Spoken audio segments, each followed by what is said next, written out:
Hello and welcome to News Desk. My name is Kamini Nyamani Amana. Coming up with this, Ghana Muslim Students Association directs its members to stop attending Christian morning devotions in schools. And this comes after President Mahama's comments on hijab wearing at workplaces and in schools.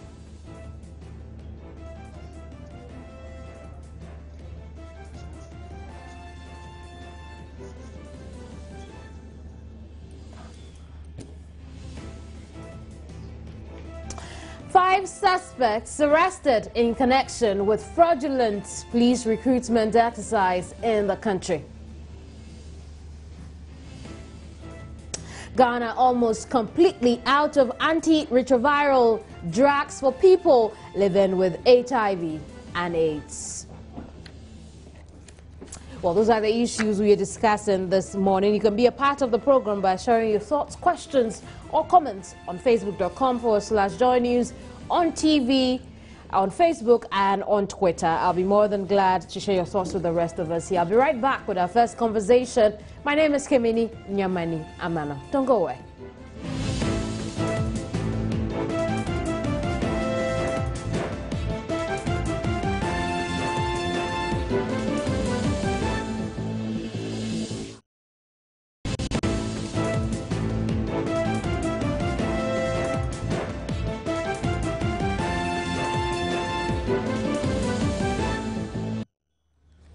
Hello again and thanks for staying on the program.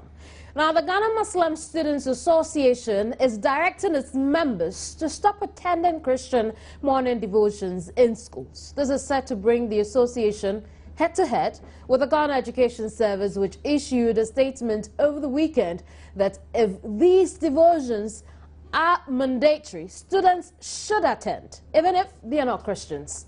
The GES says the directive is necessary for the promotion of discipline and national unity in the schools.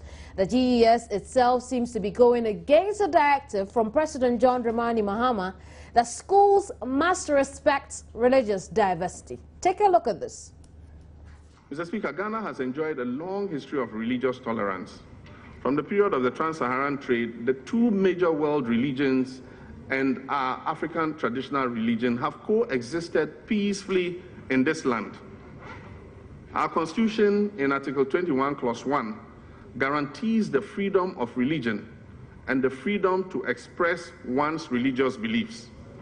And that is why recent complaints about religious discrimination coming from Muslim groups in the Western region and the Christian Council of Ghana are worrying.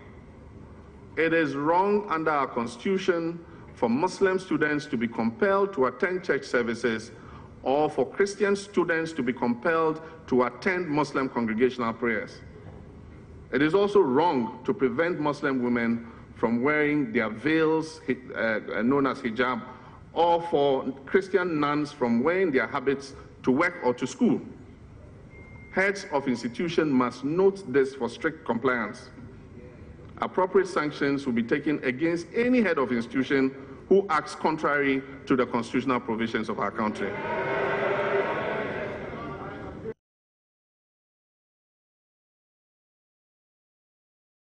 But well, it doesn't end there. Minister of Education, Professor Nana Opoku-Agyeman, has been commenting on this on the Super Morning Show on Joy 99.7 FM today. Take a listen. Religion is a very sensitive matter, and we need to approach the subject with all the sensitivity and the respect that is required. If the school is a Muslim school, I will not expect that every child in that school, regardless the background, is obliged to conform to certain practices. And the reverse is true. If it is a Christian school, again, you see, and a lot of the schools have done this very, very well, even within the same religion. I went to a Methodist school, and I remember that non-Methodists who came to the school, who were admitted into that school, had parents who said, we didn't want our children to go to the Methodist service. There were schools that would say, if the child doesn't belong to this church, the child cannot come to the school. Even within the same religion we have. Now, across religions, it becomes even more complex. Yes. So that's why we need to step back and ask ourselves, what is the school? The school is an environment that allows learning to occur. It should be non-threatening. So coercion of any kind should not be tolerated. The school is a place for children to learn to tolerate, to respect diversity. Okay, and all of these are very important. They are the soft skills that we require in our world today. Yeah. Understanding, respect for diversity, respect for different opinions, acceptance for things that are not familiar with us. So the broader picture should also guide what it is that we do. Okay, in terms of taking picture and so on, I'm not sure how to respond to that, because there are guidelines, and I'm sure all peoples of all religions taking passport pictures will have to take the pictures under certain conditions. Yes. And that has nothing to do with education and what it is. But I would like to use this medium to plead with all of us, you know, whatever it is that we think our religion is doing, let it show in the performance of that school. Let it show in the way in which those children relate to each other. Let it show in the way in which the teachers relate to each other and they relate to the children. Let it show in creating a welcoming, non-threatening environment where the best in every child should come out. I hope that we make that our focus. Now let's talk about this over the next few minutes. Sheikh Shuaib Mayao is an Islamic scholar. He's also Greater Accra manager for the Islamic Education Unit. Thanks for joining me here, Sheikh. Good morning. How are you? I'm very well. But Sheikh, what do you think about this directive coming from the Ghana Muslim Students Association asking its members to boycott Christian morning devotions in schools? The comment, as far as my information goes, comes in the aftermath of a press conference or a release that came from the PRO of the Ghana Education Service. I think that the way the GES position was indicated, for me, has been so rash. I would have expected that in the aftermath of the statement made by the President on the floor of Parliament, a certain kind of engagement with Muslim leadership would have been the best way for us to look at the way forward. But the way the release or the press conference came is an indication that, one, the GES is probably not very happy with the position of government, or secondly, or the GES is not very sensitive to the religious concerns raised by Muslims regarding the issue of going to the church service. Because the morning devotion, we need to get it clear. One, in schools that are non-mission public senior high schools, they also do the church service, and in that particular case, one religion is made to appear superior or dominant. Because if it is a non-mission senior high school, then one particular religion should not be made the basis for worship in that particular school. That is a position that we take exception to. So it's unfortunate that the GES position did not make this kind of distinction for us to know. But I make a blanket statement that everybody must go to school, must go to the devotion. Because secondly, it's mandatory. We should also make a distinction between the devotion itself and school assembly. Is it the form, is it an activity which is part of the school assembly? In which case, like I know when I was a small boy, we go to parade, we sing some hymns, and so on and so forth, and it becomes the starting point of school activity for the day. I think that one can be compromised and say that, look, it is a school assembly, which is normal. But if it's a school, it's a devotion, which takes the form of a worship in a church, where we read the Bible and sing the hymns, we stand up, and then doctrines are explained to children who are not Christians. That still is a violation of the human right of those children. Very well, Sheikh, I'm going to have you host the line just briefly. Hussaini Andani Muhammad, who's national president for the association, has joined our conversation. And Hussaini, you're welcome to the program. Thank you very much. Now, my understanding is that this Ghana Muslim Students Association is more or less equivalent to what we know as the Scripture Union for Christian students. Now, one would imagine that this issue of wearing the hijab or asking Muslim students to practice Christian religion was being dealt with at the upper level. And when I say upper level, with the likes of Sheikh and the GES and the Ministry of Education. Why would the Muslim Students Association come out with a directive like this, which will more or less muddy the waters? Thank you very much. I must say that what you said is the right thing. But you realize that all Muslim stakeholders, plus the Muslim Caucus of Parliament, met with the National Peace Council on the 18th of February to deal with this issue. The Peace Council is still working on this issue. The President comes out to make a statement. The Minister of Health comes out to make a statement. And you have the Ministry of the GES coming out to give a counter statement to all this, irrespective of the fact that the President is the first gentleman of the land and he is the #1 defender of the Constitution. And he did not make this statement anywhere. He made it in Parliament. That apart, the Peace Council is also working on this issue. So if a statement like that should come from the GES, what it means is that they have no respect for the institutions that are handling this issue. And it is we, the students, who are the sufferers of this thing, and we have to come out and make our voice heard. One thing, let me say this. I must say that we are not in any way against any particular church group. We are not classifying everybody as one. We are not saying that these things happen in all schools. But what we are saying is that some schools, they force Muslim students to attend church. And we want these things to be sorted out by all stakeholders.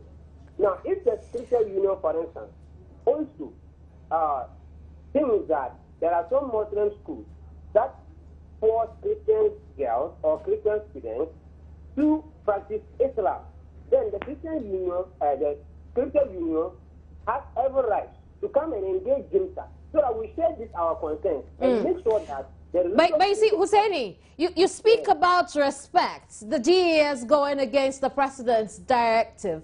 But you have also gone against the GES directive by asking your members to boycott morning devotions in schools where they are. Couldn't you have just let, again, I'm going to say the upper level deal with this? Couldn't you have let the likes of Sheikh, who is in charge of the Islamic education unit for the Greater Accra region, for instance, take care of it?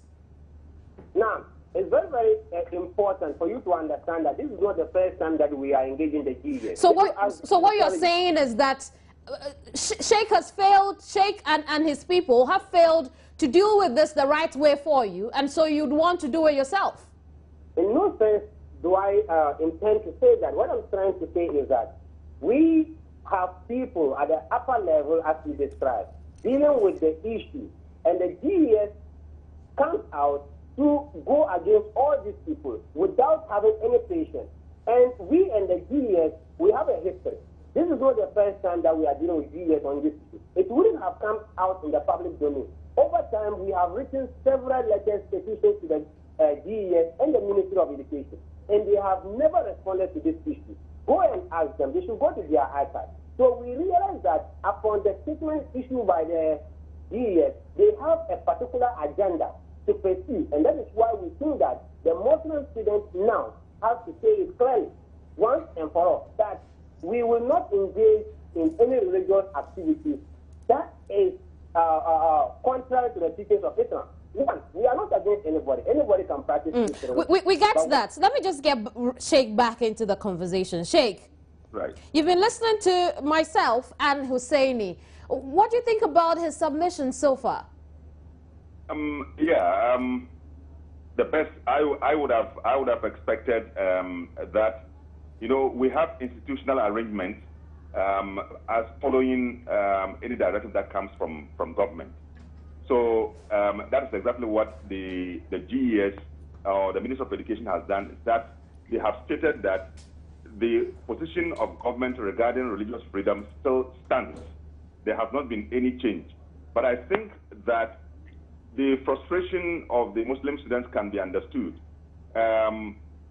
That's why I keep on saying that we live in an era where we are introducing our Muslim students to the understanding of constitutionality, constitutional rights, human rights. In social studies and all these things, we teach them civic rights. We teach them all these things, and so after exposing them to a deeper understanding of this, we also deny them these rights. Then you can see that even if they don't come out now, then they have a certain displeasure inside them, which can come up in a certain kind of behavior. That is why I am not happy with the quick response of the PRO of the Ghana Education Service indicating that the students must go to morning devotion by all means. If you go to a Christian school, you must know that it's a Christian school. But he did not make a distinction as to if the school is not a mission-based school and the children are compelled to go for any morning devotion. And that morning devotion, what form does it take? Does it take a form of a worship? If it's a worship where the children are made to sing the hymn, sit in front of a pastor who preaches, and according to a certain Christian doctrine, they stand up and sit down, and so on and so forth, then that one still represents a violation of their human rights. Sheikh, we get that. The GES could have engaged the Muslim leadership actually. That in the aftermath of the president's statement, you are dealing with people who have sentiments and they have expressed the sentiment. So what do you do to avoid making the water murky is to quickly make an invitation to the Muslim leadership for some engagement so that we have a deeper understanding of the issues, and then we will represent to you in telling the students that we are working, and so don't do A or don't do B, or you can go for the morning devotion, which is not a worship but a kind of parade. If that is the case, then I will insist that if it is morning parade that ushers school activity for the day, then I insist that every Muslim student must attend. But if it's a morning devotion for early morning where they go into the church, then still, if they are compelled to go, it's a violation of their constitutional rights. Now, Sheikh, Hussaini here says that, look, this is not the first time the GES is doing something as this, but you, head of the Islamic Education Unit, is part of the GES setup. And so what would be your response to Hussaini, who thinks that some sort of agenda seems to be being pushed at the GES level? Well, I don't want to say that is an agenda, but except to say that the GES, to be very honest, has been so lethargic in addressing the issues. It is not a new issue. In NDC1, I remember very well, I was in a team where we went and we met Honorable Coordinator at the time, the Deputy Minister of Education. I remember very well, and he wrote a directive to all the schools. That has been done. In most recent times, at the instance of the death of this Jafaru at Addis Ababa, a committee on which I served, a committee of investigation on which I served, the sentiment that was carried on from the Muslim community was like he was chased because he did not attend the church service. That's how come he died. I take exception to that because I sat on that the committee. But that because it had been harbored, the Muslim community was on the verge of using it as a springboard to launch a whole national kind of protest. But I had to calm that one down by stating the facts as it is. So you see how the frustration is going. Just recently, the Chief Imam also sent a delegation to the Ministry of Education to go and talk about the issue. It didn't yield any good result. We had a meeting at the headquarters of the Ghana Education Service at which heads of Christian mission schools were invited. And the lawyer of the Ghana Education Service stated that they have investigated that it is true that Muslim students were being compelled to attend church service. They said they responded that the GES was going to ensure that the Christian institutions themselves will handle it and manage it so that it doesn't escalate. Sheikh, that has not been done. Sheikh, so you can understand the frustrations of the people. Finally, could the Muslim Students Association have acted differently other than giving a directive to its members to stop attending Christian devotions in their various schools? Yes, but I think that if as an administrator myself, I would have expected that the head of the GIMSA would have spoken to the superior authorities within the Muslim community to give his voice some weight. But you know, I mean, I can also understand the frustration. So Right. I would have expected that a certain communication between Very and also the chief imam, for example, could have been going done. forward, I want to know how the Islamic Education Unit would handle this very touchy issue.